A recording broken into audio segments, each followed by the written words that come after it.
Praise the Lord. எல்லாரும் எப்படி இருக்கீங்க? நல்லா இருக்கீங்களா? எல்லாரும் நல்லா இருப்பீங்கன்னு சொல்லி ஆண்டவருக்குள்ள விசுவாசிக்கிறேன்.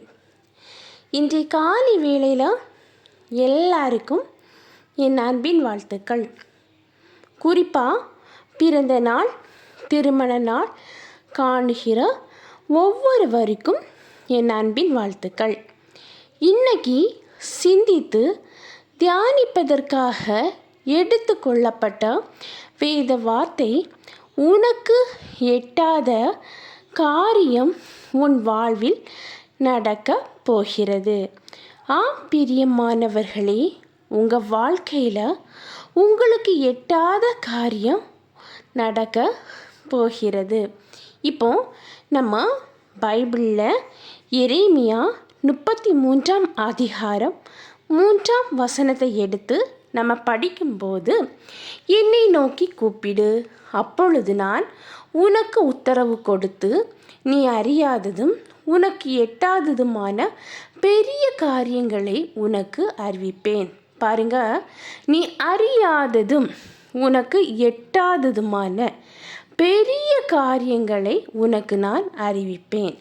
உங்கள் வாழ்க்கையில் நீங்கள் நினச்சி வர பார்க்க முடியாத அளவு, நீங்கள் யோசித்து வர பார்த்திராத அளவு உள்ள, உங்கள் தகுதிக்கு மிஞ்சின, சிந்தனைக்கு வர எட்டாத ஒரு பெரிய காரியத்தை உங்கள் வாழ்க்கையில் உங்களுக்கு அறிவிப்பேன்னு சொல்கிறாரு. சில நேரம் நம்மளுக்கு வேலை கிடைக்கல அப்படிங்கிற பட்சத்தில் மனசு சோர்ந்து போய் நமக்கு எங்கே வேலை கிடைக்கும் அப்படின்னு சொல்லி நம்ம மனசுக்குள்ளே புலம்பிகிட்ருப்போம். இல்லைன்னா நம்மளுக்கு ஏதாவது ஒரு பெரிய கம்பெனியில் வேலை கிடைக்கணும்னு ஆசைப்பட்டிருப்போம். ஆனால் நம்ம தகுதிக்கு, நம்ம படிச்சிருக்க படிப்புக்கு நம்ம இங்கெல்லாம் அந்த கம்பெனிலெலாம் போய் வேலை பார்க்க முடியுமா அப்படின்னு நமக்குள்ளே ஒரு கொஸ்டின்ஸ் இருக்கும். ஆனால் நம்ம அதுக்கு ஆசைப்பட்டு இருப்போம். அப்படி அந்த கம்பெனிக்குள்ளே நீங்கள் என்ட்ராகி வேலை பார்க்குறதுக்கு நான் தகுதி இல்லாதவன் அப்படின்னு சொல்லி நீங்கள் யோசித்தாலும், அவங்க தகுதிக்கு மிஞ்சின அளவு உள்ள காரியத்தை ஆண்டவர் உங்கள் வாழ்க்கையில் நடத்துவார். சிந்தனைக்கு எட்டாத நம்ம வாழ்க்கை எவ்வளோ சந்தோஷமாக இருக்கும் அப்படின்னு சொல்லி நம்ம கொஞ்சம் வரை யோசித்துருக்க மாட்டோம். ஏன்னா நம்ம கடந்து வந்த பாதையே கரடு முரடான பாதையாக இருக்கும், துன்பம் நிறைஞ்ச பாதையாக இருக்கும். நம்ம மனசுக்குள்ளே முடிவு பண்ணிடுவோம், நம்ம வாழ்க்கையில் இனி எப்போவுமே துன்பம்தான் அப்படின்னு சொல்லி. ஆனால் இப்படி நம்ம முடிவு பண்ணின அந்த காரியத்தில் ஒரு புதுவிதமான அற்புதத்தை, நீங்கள் யோசித்து வர பார்க்க முடியாத ஒரு சந்தோஷமான அதிசயத்தை ஆண்டவர் செய்வார். கலங்காதீங்க. ஒருவேளை கற்பத்தின் கனிக்காக வருஷக்கணக்காக காத்துட்டு இருந்துட்டு இனி நமக்கு கிடைக்காது, இத்தனை வருஷம் ஆச்சு மேரேஜ் முடிஞ்சு, நம்ம வாழ்க்கையில் இதுக்கெல்லாம் நம்ம ஆசைப்படுறது தப்பு அப்படின்னு நினச்சிட்டு நீங்கள் அதை இனி கிடைக்காதுன்னு ஒரு முடிவு பண்ணியே நீங்கள் விட்டுருப்பீங்க.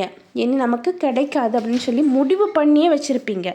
ஆனால் அந்த இதுலேயும் ஆண்டவர் நீங்கள் யோசித்து வர பார்க்க முடியாத நேரத்தில் ஒரு பெரிய அற்புதத்தை ஆண்டவர் செய்ய வல்லவராக இருக்கிறாரு. அதே போல் ஏதோ ஒரு பெரிய வியாதி, இந்த வியாதியில் மறைச்சி போவாங்க அப்படின்னு சொல்லி டாக்டர்ஸே உங்களுக்கு ஒரு சர்டிஃபிகேட்டு தந்து விட்டுருக்கலாம். ஆனாலும் இனி நம்மளுக்கு மரணம் பக்கத்தில் வந்துடுச்சு அப்படின்னு சொல்லி கவலைப்படும்போது அந்த வியாதியை அவரால், கர்த்தரால் சரியாக்கி உங்களை பல வருஷம் உயிரோடி வைக்க அவரால் முடியும். அப்போது அவர் ஒரு அதிசயத்தின் தேவன். இன்னைக்கு நீங்கள் எட்டாத காரியம், நீங்கள் யோசித்து வர பார்த்துருக்காத காரியத்தை உங்கள் வாழ்க்கையில் ஆண்டவர் வழி நடத்துவார், செய்வார், அதிசயத்தை நடத்துவார். நம்ம வாழ்க்கையில் இருக்கிற காரியத்தை ஒவ்வொன்றையும் ஆண்டவர் அறிஞ்சிட்டு தான் இருக்கிறாரு. ஒவ்வொன்றையும் பார்த்து பார்த்து அதன் வழியாக நம்மளை நடத்தி செல்லது அவருக்கு பிரியம். நம்ம கலங்கி போயிருந்து கண்ணீர் வடிக்கும்போது மனித கண்கள் பார்க்காம இருக்கலாம், ஆனால் ஆண்டவருடைய கண்கள் அனுதினமாக அதை பார்த்துட்டு தான் இருக்குது. நம்ம நினைப்போம் நம்ம வடிக்கிற கண்ணீர் யாருக்குமே தெரியலை, நமக்கு மட்டும்தான் தெரிஞ்சிட்டு இருக்கு அப்படின்னு சொல்லி. அப்படி இல்லைங்க, நம்ம வடிக்கிற ஒவ்வொரு துளி கண்ணீரையும் அவர் அறிஞ்சிருக்கிறாரு, நம்ம சிந்தனைகளை அறிஞ்சிருக்கிறாரு. ஐயோ, என் மகன் இதற்காக அழுகிறான், என் மகள் இதற்காக அழுகிறாள், எப்படியாவது இவங்களுக்கு நல்லது செய்யணும் அப்படின்னு சொல்லி தான் ஆண்டவர் பிரியப்படுவார். நம்ம வாழ்க்கையில் ஒரு தீமையை கொண்டு வர்றது யார் அப்படின்னு சொல்லி பார்த்தீங்கன்னா பிசாசானவன்.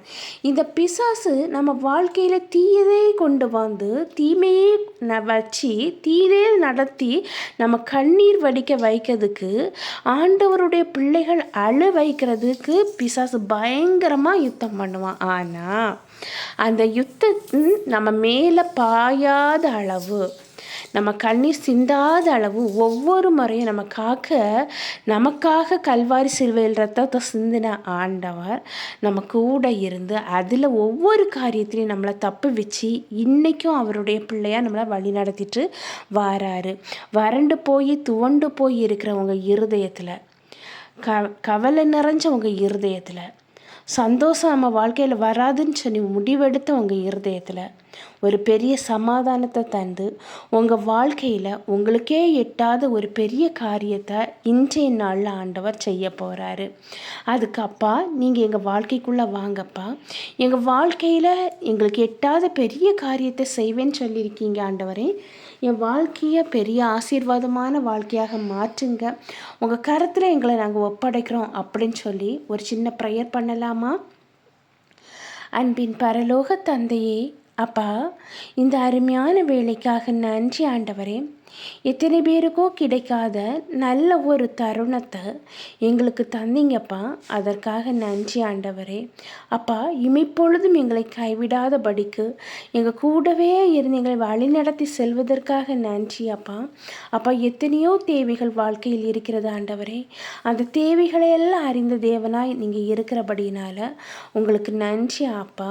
அப்பா, எங்களுடைய பாவங்களுக்காக உங்கள் கடைசி சொட்டு ரத்தத்தையும் சிந்தினீங்களே, அதற்காக நன்றி ஆண்டவரே.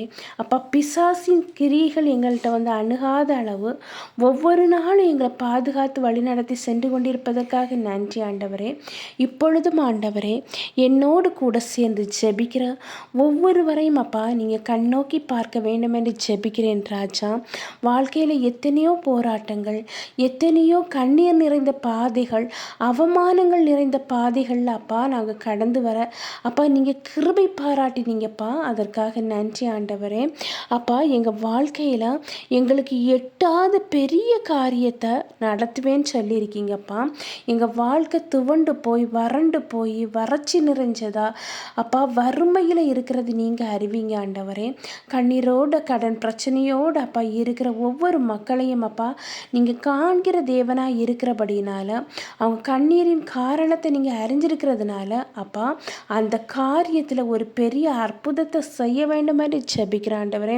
அப்பா, ஏகப்பட்ட கடன்லேருந்து நான் மீள முடியாது, என் வாழ்க்கையில் இந்த கடன் அடையாது அப்படின்னு சொல்லி நினைத்திருக்கிற ஒவ்வொரு மக்களுக்கும் அப்பா எட்டாத பெரிய காரியத்தை செய்வேன் என்று சொன்னவரே. அதுலேருந்து ஒரு பெரிய விடுதலை கொடுத்து ஒரு பெரிய அதிசயத்தை கொடுத்து நடத்தி செல்ல வேண்டும் என்று ஜெபிக்கிறேன் ராஜா. அவங்க கண்ணீரின் வாழ்க்கைகள் அப்பா நல்ல செழிப்பான வாழ்க்கையாக மாற அப்பா நீங்கள் கிருபை பாராட்ட வேண்டும் என்று ஜெபிக்கிறேன்ப்பா. நீங்கள் அற்புதத்தின் தேவன் ஆண்டவரே, அதிசயம் செய்ய வல்லவராக இருக்கிறபடினால உமக்கு நன்றி ஆண்டவரே. அப்பா, என்னை நோக்கி கூப்பிடு, நான் உனக்கு மறு உத்தரவு அருளி செய்வேன் என்று சொன்னவரே. அப்பா, உங்களை நோக்கி ஜெபிக்கிற ஒவ்வொருவருடைய பிள்ளைகளுடைய வாழ்க்கையிலும் நீங்கள் அற்புதம் செய்ய வேண்டும் என்று ஜெபிக்கிறேன் ராஜா. அதிசயம் செய்ய வேண்டும் என்று ஜெபிக்கிறேன் கர்த்தாவே. அவங்க வாழ்க்கையில் நீங்கள் அற்புதம் செய்ய போவதற்காக நன்றி, அதிசயம் செய்வதற்காக நன்றி அப்பா. முற்றிலுமாக ஒவ்வொருவரையும் தாழ்த்தி உம்முடைய கரத்திலே ஒப்படைக்கிறேன். நீங்கள் பொறுப்படுத்தி வழி நடத்தி செல்லுங்க. மீட்பர் இயேசுவின் மூலம் ஜெபங்கேளும் அன்பு நிறைந்த பரம தந்தையே, ஆமீன். கர்த்தர் உங்கள் ஜெபத்தை கேட்டிருக்கிறாரு. உங்கள் வாழ்க்கையில் உங்களுக்கு எட்டாத காரியத்தை ஆண்டவர் இன்றைய நாளில் நடத்துவார். கர்த்தர் தாமே இவ்வார்த்தைகளை ஆசீர்வதிப்பாராக. ஆமீன், ஆமீன். ஹல்லேலூயா.